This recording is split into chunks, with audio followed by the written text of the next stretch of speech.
7 degrees, but it will feel like 15 and even colder and windier at 1 a.m. Elise, thank you. Well, if you've lived here for the past decade, chances are good your neighborhood has changed a lot. New York real estate has always been pricey, but affordable housing has never been harder to come by. The real estate site StreetEasy looked back at record sales. They found median prices 49% higher citywide when compared to 2010.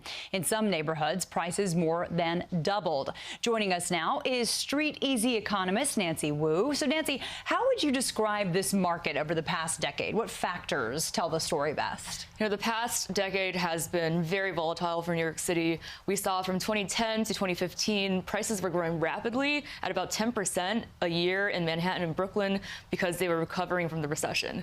And because prices can only go up that high for so long, the last 5 years we saw that prices have started to slow down. And now we're closing the decade with prices in Manhattan falling by over 4% a year. That sounds good to people looking to rent, right? Yeah, there's a lot of rental options on the market right now. All right, let's look at some of the neighborhoods where median sales prices rose the most. We have a full screen here. Cobble Hill is up 211%, Greenpoint up 192%, and the Lower East Side up 168%. A lot of experts, or some experts, are calling the 2010s the decade of Brooklyn. So why did Brooklyn get so desirable? And the bigger question is, can that growth keep going at that rate?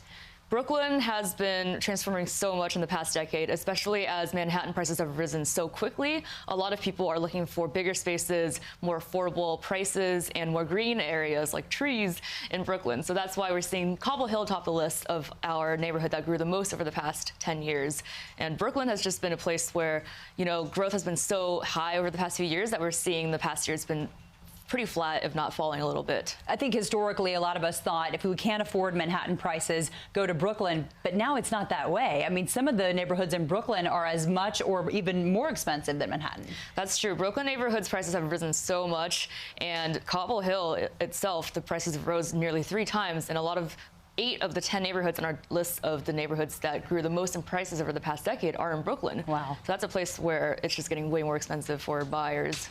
All right, let's look ahead to 2020. We're almost to the end of this year. Talk about the neighborhoods you predict could be the hot commodities come next year.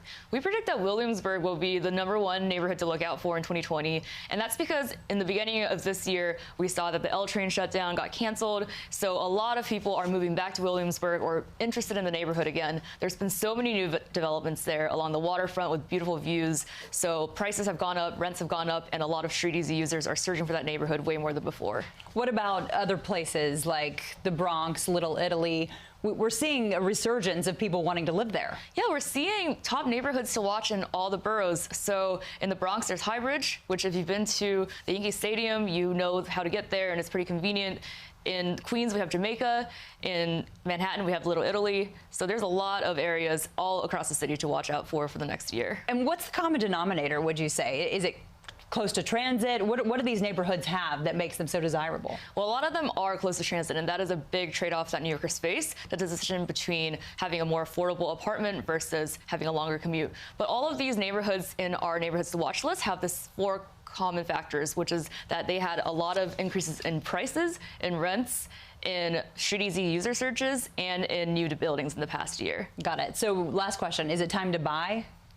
It's always a personal decision for when it is to buy. People say it's a buyer's market right now, and that just means that there's more inventory on the market than people are looking for it. And that means you can always negotiate.